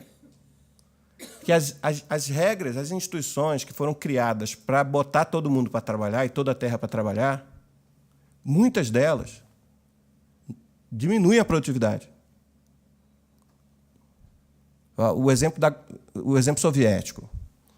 Pega a força de trabalho onde ela supostamente está sobrando e leva, por obrigação, para o lugar onde tem terra devoluta. O exemplo nosso, da nossa colonização, mão de obra escrava. Traz mão de obra escrava. A produtividade dos dois casos é baixíssima. O estímulo ao aumento da produtividade é negativo. Por que eu, como escravo, vou me tornar mais produtivo? Mas aquela instituição, aquela regra, aquele processo ali conseguiu aumentar a produção. O PIB subiu. Nos dois casos sobe o PIB. O problema é que, na hora que você fez isso com todo mundo e toda a terra, não dá para crescer mais. E esse é um erro mais recente da estatização dos postos de petróleo na Venezuela e na Bolívia. Nos dois casos, olha lá, não é só que a produtividade caiu, a produção caiu. O que é ainda mais grave, certo? A produtividade a gente já esperava que tivesse caído, porque agora você não tem mais a concorrência, não tem mais o ritmo de empresa privada. Mas, nos dois casos, a produção de petróleo dos países caiu. Então, a gente diz, nacionalização de hidrocarbonetos é natural, porque eles são os donos do recurso. Piorou para todo mundo, menos para aquelas pessoas que ganharam emprego para ser funcionários da PDVSA ou de outros, né? A linha azul é justamente quando você foge da armadilha da renda média, que o Marcos Mendes falou e outros que virão aqui certamente falarão, né? Como é que você agora reforma as instituições, as regras, as rotinas das agências públicas para se adaptar, para promover trabalho criativo, para promover inovações. Em todos os lugares. O erro aqui, e que, de certa forma, o Brasil continua pecando, é achar que, com a mesma lógica, você resolve o problema. Então, você diz assim, incentivo governamental para a inovação. Toda vez que você quiser inovação, o suposto inovador tem que assumir os riscos da inovação. A maior parte do risco tem que ser dessa pessoa, dessa empresa. Entregar um balaio de subsídios para dizer, faça inovação. Inovação, por quê? Porque inovação é uma atividade que você tem muito custo inicial e não tem garantia zero de resultado. Zero. O que vai ter no final do pipeline da inovação? Não sei.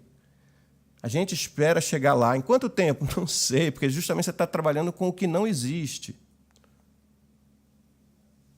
Aí, se eu te der o dinheiro para você fazer isso, eu contrato. Porque as pessoas têm que ficar de jaleco numa sala, uns outros de terno. Eu contrato as pessoas, tiro foto, boto no website. Está aqui, nosso setor de inovação. Mas, ainda mais com as distorções de taxa de juros, do que é o dinheiro para inovação e do que é a remuneração para investimento financeiro no mercado, eu recebo o seu dinheiro para a inovação e eu uso o seu dinheiro. O meu dinheiro vai para a atividade mais rentável, porque essa atividade aqui é menos rentável. Ela pode... É a coisa do capital anjo, né, das venture capital. Pode dar um sucesso enorme. Se eu puser dinheiro no cara do Uber antes dele existir e eu ficar com 40%, mas eu tenho que ter 40% de um monte de coisa que não vai dar em nada. Mas se eu acertar o unicórnio, como eles chamam hoje, 40%... Esses 40% de um negócio que multiplica dezenas e centenas de vezes em volume compensa todos os 100% do prejuízo que eu tive em tudo mais que eu me meti. A ideia dos capitalistas de risco é essa.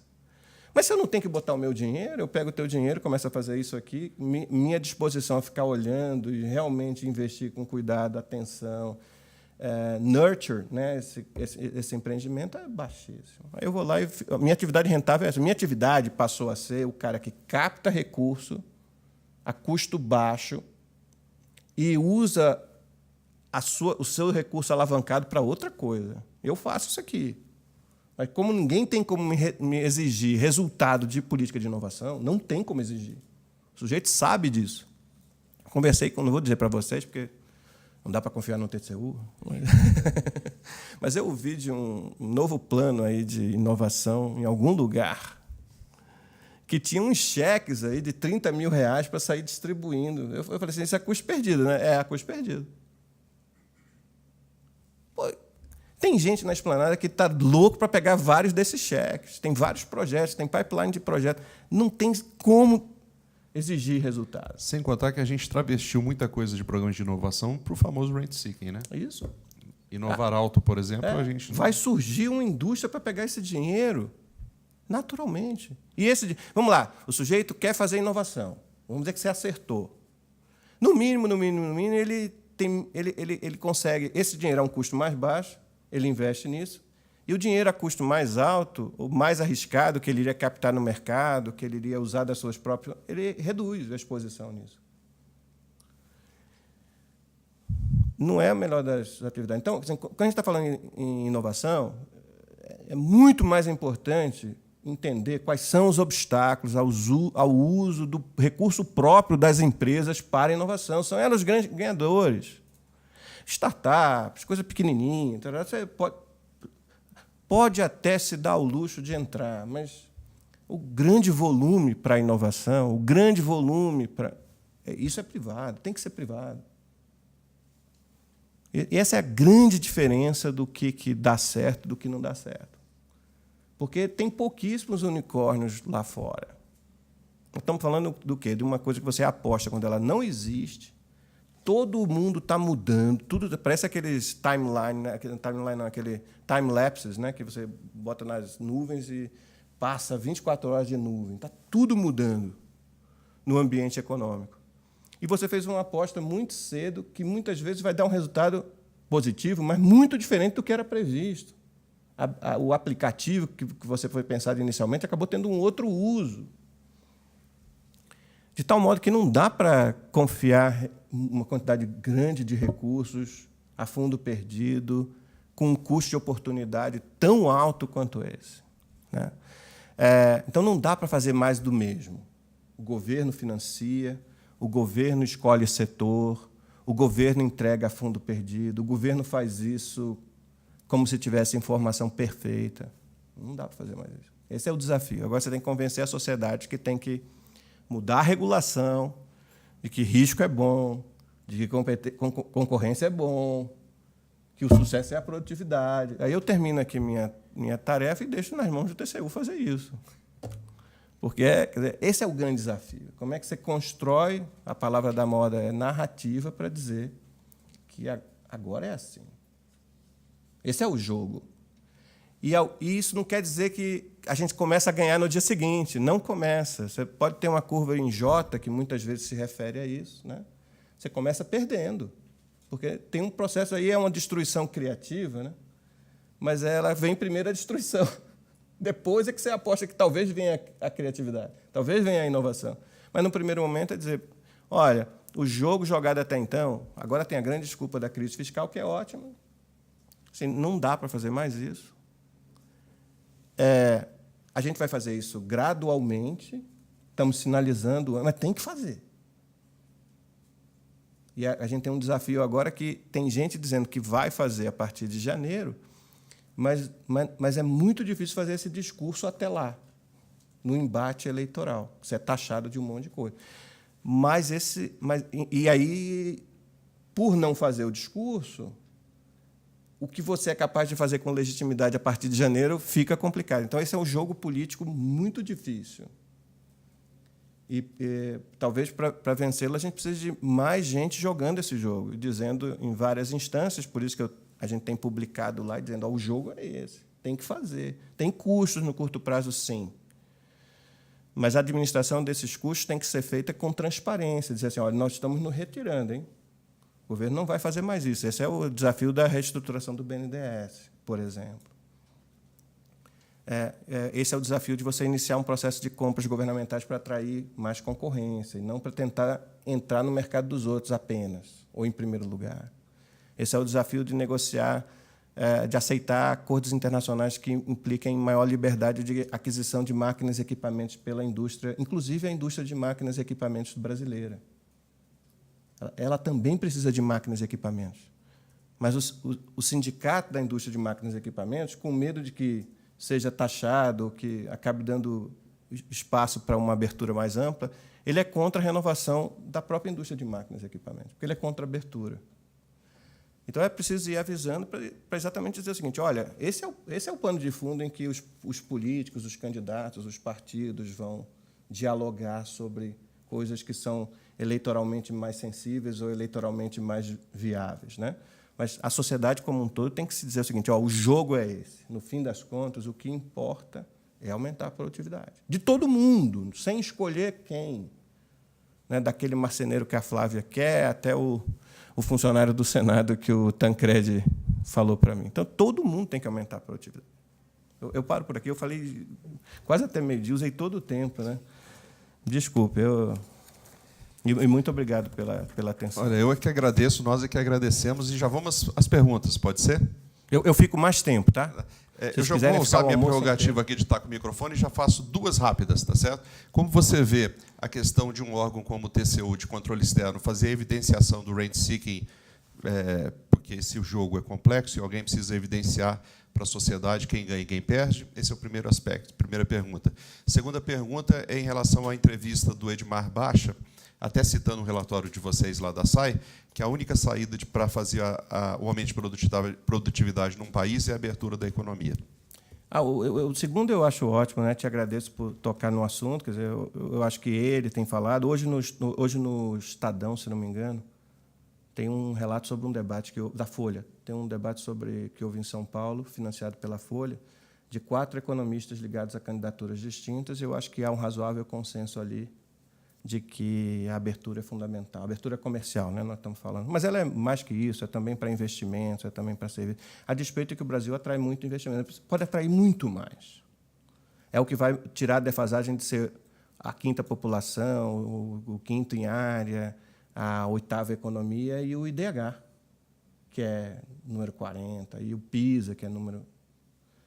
ter mais investimento, ter mais recursos de fora, que sobe o orçamento para ir para áreas em que é mais difícil atrair isso. Né?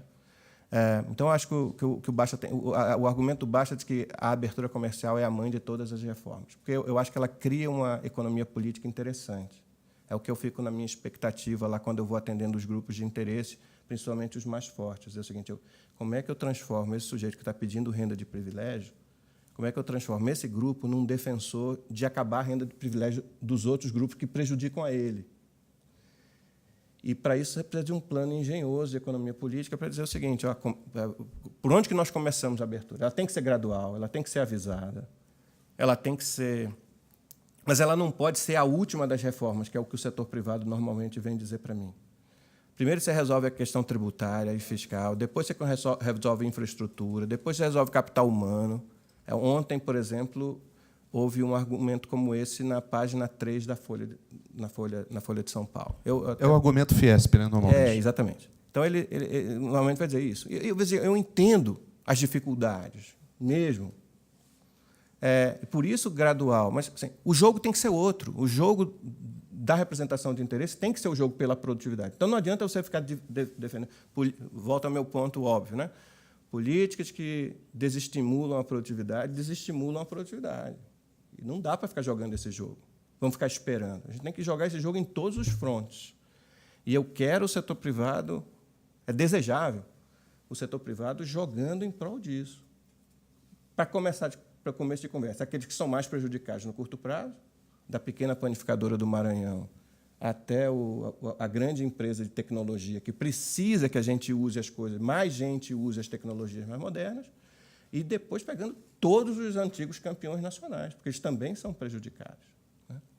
A primeira parte foi... A questão do TCU. O TCU é por onde eu comecei, né? Quer dizer, eu acho que todo o controle é importantíssimo. O controle sobre o rent-seeking, que é a tua indicação, é muito importante. A explicitação de custos de oportunidade, que já tem sido feita, é muito importante. O gestor público trabalha como se não houvesse custo de oportunidade, como só tem resultado positivo do que eu estou propondo. Ninguém deixa de ganhar. Não é verdade. Então, cada vez precisa mais isso. Isso precisa estar, como tem sido feito o esforço, aí, inclusive da Casa Civil, na avaliação de impacto ex ante, mas não só do impacto daquilo que eu vou fazer, mas do que está concorrendo com isso. Que tipo de desincentivo ou incentivo perverso está sendo criado com essa medida? E isso é fundamental, né?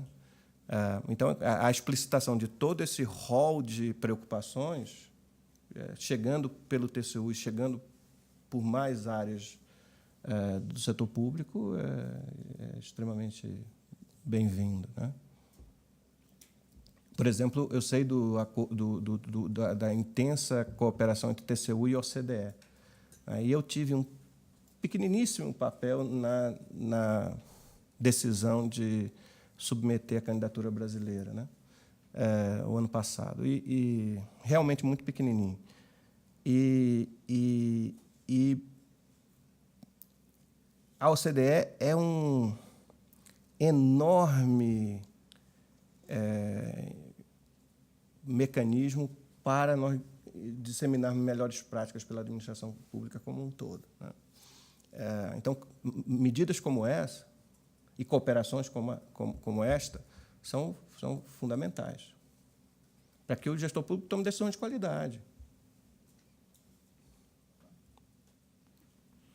Bem, permitir chamá-lo de Pio? Por favor. Ambiente informal aqui.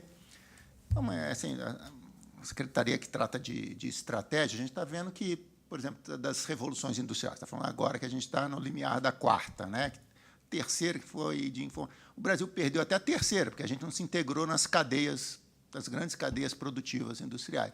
E agora está vindo uma quarta aí, e cada revolução dessa é um ganho significativo em produtividade. Quer ver, a gente entende que a gente consiga, assim, a gente não entrou na terceira, consiga, de repente, como que a gente pode fazer para não perder o bonde da quarta, por exemplo? Eu te agradeço muito a pergunta. Foi de novo, uma das coisas que eu, inicialmente, logo que eu cheguei no governo, a gente recebeu uma visita de cortesia de uma pessoa do MDIC, um alto funcionário que trabalhava justamente com indústria 4.0. E aí eu fui estudar isso, eu já tinha lido os textos lá do World Economic Forum e tal. E aí a primeira reação minha, o pessoal diz que eu sou monotemático, né? Só quero saber de abertura, mas não é verdade. Mas ele começou a explicar o projeto, aí eu falei assim, me diga uma coisa, eu estou chegando agora, é para fazer isso aí tudo com economia fechada? Como é que a gente vai difundir sensores? Como é que a gente vai difundir impressoras 3D? Para dizer o mínimo, né? Como é que você vai difundir a cultura de segurança na rede, de cloud? Como é que você vai fazer isso com a economia fechada? E aí, a partir daí, a gente iniciou uma... Não era uma preocupação, tá? Então, assim, de novo, trazer isso para quem estava formulando a política foi uma coisa que eu me orgulho, né?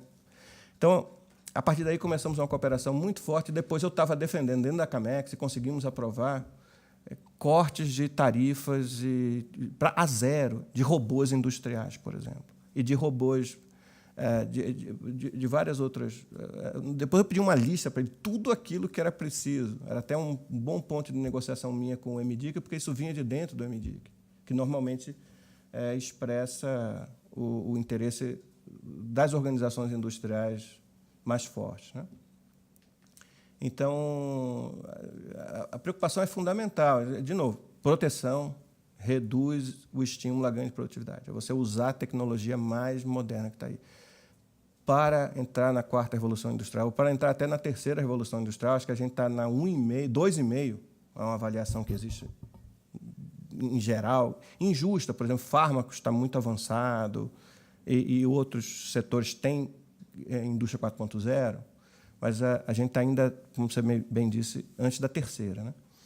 Então, a gente precisa reduzir todos os obstáculos à incorporação das tecnologias que já existem. O risco enorme é que boa parte da mentalidade dentro do governo e dentro das organizações, das entidades representativas do setor industrial, querem a utilização das ferramentas do passado, por exemplo, compras governamentais, para estimular a produção local das tecnologias essenciais da quarta revolução. A gente já passou por isso em 84, em 94. Total. Recuperamos muito suavemente, mas, então, o risco é esse. Ou a gente realmente quer disseminar na agricultura, na pecuária, nos serviços, na infraestrutura e na manufatura, o que há de mais moderno no mundo, e vem um monte... Né, uma das características da quarta revolução industrial é servitização. Né? Então, serviços acoplados às máquinas, serviços acoplados aos equipamentos, que é todo, e serviços transacionáveis com o exterior. Já existe um pouquinho disso aqui. No agro existe várias pequenas empresas, startups saindo da Exalc, por exemplo, lidando com imagem de satélite, com agricultura de precisão, com controles de qualidade. Mas, para a gente difundir isso, sensor na lavoura, a gente precisa fazer isso sem restrição. Porque, se a gente quiser que seja produção local, vai aparecer o produtor. Nós somos grandes o suficiente, mas esse produtor nunca não receberá os estímulos para ser competitivo internacionalmente. E esse é um horror. Então, você tem o produtor, e esse produtor, de certa forma, se torna um grande empecilho à modernização do conjunto da sociedade, do conjunto da economia. Porque ele vai forçar o cara do Maranhão, lá o meu exemplo do Maranhão, a usar a tecnologia dele, que é cara e que é defasada. Então, esse é o problema. Como é que a gente vai olhar para a quarta revolução industrial e dizer assim, a gente precisa abrir e esperar e confiar que a parte dinâmica, os ganhos mais robustos, com serviços de qualidade e mesmo com inovação técnica e tecnológica, venham pelo uso intensivo do que há lá fora. Que começa a ter produção local daquilo que faz sentido produzir localmente. Como é que você quer que surjam jovens desenvolvedores de apps, de aplicativos para celular, se o celular é o mais caro que existe no mundo? Se a tecnologia não se difunde, como é que a gente quer que uma coisa apareça, de onde que vai aparecer? Então, assim, o acesso franco pelo preço que existe no mercado. E o problema é que gente que defende essas coisas vai para o exterior e compra as coisas, e compra mais barato, né? Compra primeiro. Então, é sempre idiosincrático, né? Mas concordo inteiramente. Esse é um risco.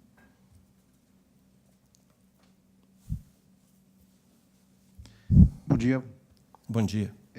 Eu sou o Flávio, sou do TSE, mas eu estou aqui como professor da GV de Governança e Gestão e entusiasta do assunto, porque entre 2007 e 2016 eu atuei como consultor de projetos na BDI, Agência Brasileira de Desenvolvimento Industrial, e vi 2 políticas industriais sendo gestadas e sendo acompanhadas, inclusive, né? E o assunto produtividade era um assunto da pauta em si. Eu lembro na época, de ter contato com alguns estudos que, para mim, eram bem assustadores, como, por exemplo, entre 2003 e 2009, a taxa de crescimento da produtividade foi de 1,39, abaixo do PIB. A indústria de transformação teve um decréscimo de 1,26%. Isso naquela época, né?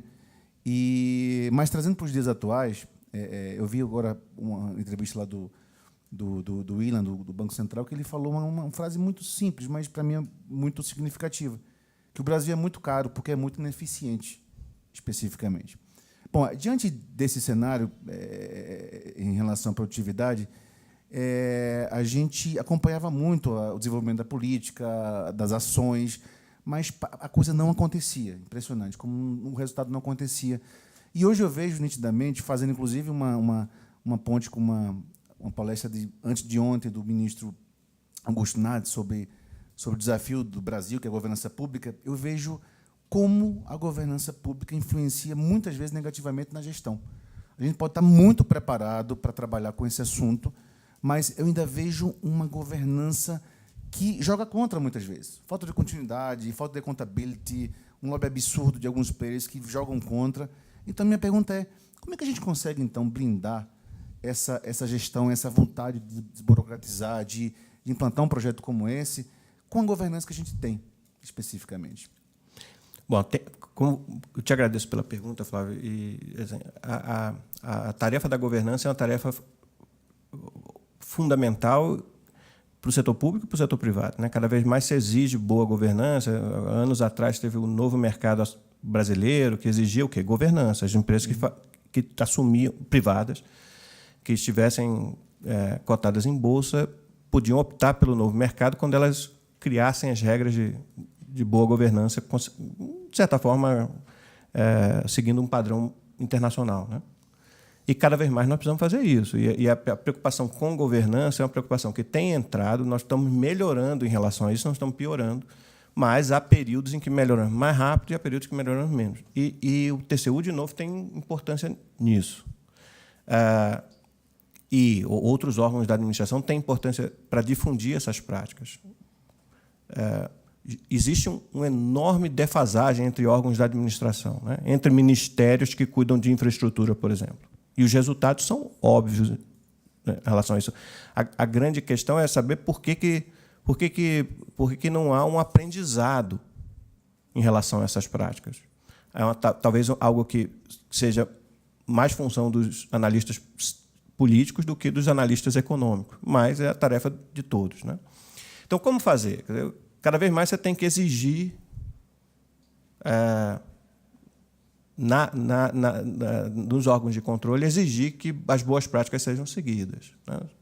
Pegar exemplos de fora, mas também pegar exemplos de dentro que funcionam. Então, por exemplo, agências regulatórias. Há agências que funcionam muito melhor do que outras. Todas elas sofrem com o ciclo político. São potencialmente vulneráveis a isso. Para melhorar, para reduzir essa vulnerabilidade, tem que melhorar a legislação. Eventualmente, a lei das agências vai atuar nessa direção. Mas nós, muitas vezes, caímos na esparrela, no Brasil, de dizer que nós somos diferentes do resto do mundo, logo tem pouco a aprender de fora. E eu quero crer que medidas como essa, que foram sugestões como essas de, por exemplo, entrar na OCDE, vão promover cada vez mais a awareness, né, a percepção de que tem muito a aprender com as boas práticas internacionais. E também há muito que aprender com as boas práticas que já existem dentro do país. Descontinuidade. Quer dizer, eu acho que a descontinuidade política, por conta da sucessão de um partido, de outro, de uma coalizão para outra, é problemática em todo lugar.